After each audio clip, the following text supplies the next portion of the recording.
छत्तीसगढ़ी गाने देखने के लिए हमारे YouTube चैनल को सब्सक्राइब करें और नए अपडेट्स जानने के लिए बेल आइकन के बटन को क्लिक करें।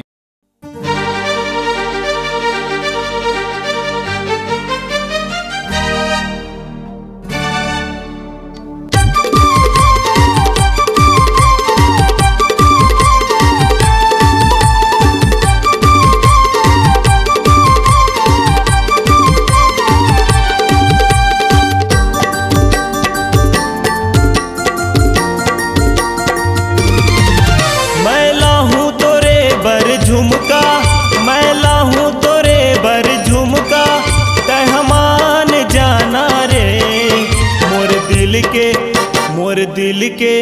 मोर दिल के मैं ना चूचू बोले जान जाना रे मोर दिल के मैं ना चूचू बोले जान जाना रे।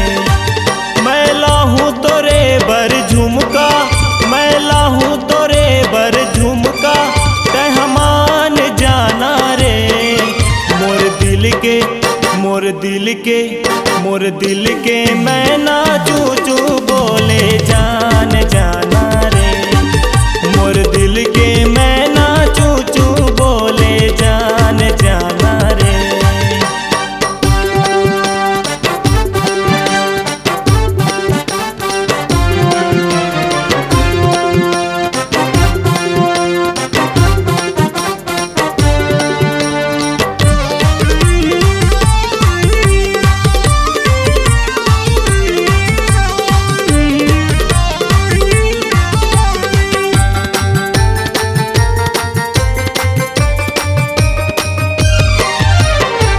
जबले माया के रोग लगे है छोड़े दुनिया सारी जबले माया के रोग लगे है छोड़े दुनिया सारी कोनो सुझे नहीं मोर नजर माँ कहीं हलग थस प्यारी कोनो सुझे नहीं मोर नजर माँ कहीं हलग थस प्यारी।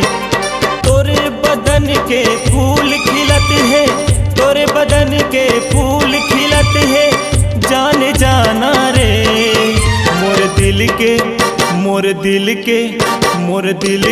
मैं ना चूचू बोले जान जाना रे मोर दिल के मैं ना चूचू बोले जान जाना रे।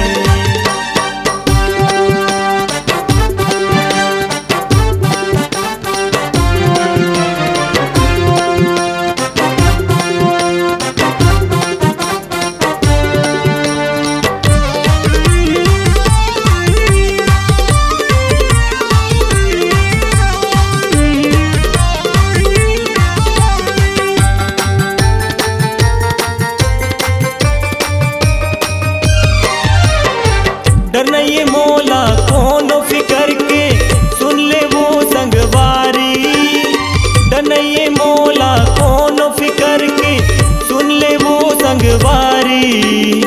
माया के पटरी मरेल चलाबो करबो दोनों सवारी माया के पटरी मरेल चलाबो करबो दोनों सवारी।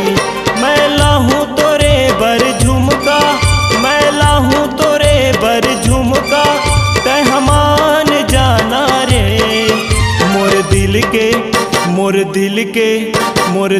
के मैं ना चूचू बोले जान जाना रे मोर दिल के मैं ना चूचू बोले जान जाना रे। मैं लाहूं तोरे बर झुमका मैं लाहूं तोरे बर झुमका तहमान जाना रे मोर दिल के मैं ना चूचू बोले जान जाना रे मोर दिल के मैं ना चूचू बोले जान जाना रे मोर दिल के मैं ना चूचू बोले जान जाना रे मोर दिल के मैं ना चूचू बोले जान जाना रे मोर दिल के मैं ना चूचू बोले जान जाना रे। यदि आप अपनी आवाज को एक नया आयाम देना चाहते हैं तो चले आइए मल्टी ट्रैक डिजिटल रिकॉर्डिंग के लिए AVM audio video studio Khamtarai Raipur. Mobile number 9301523929 और 7869646201। यदि आप नए एवं पुराने गीत सुनना चाहते हैं तो avmgana.com में जाकर गाना फ्री डाउनलोड करें और YouTube चैनल में AVM गाना को सब्सक्राइब करें।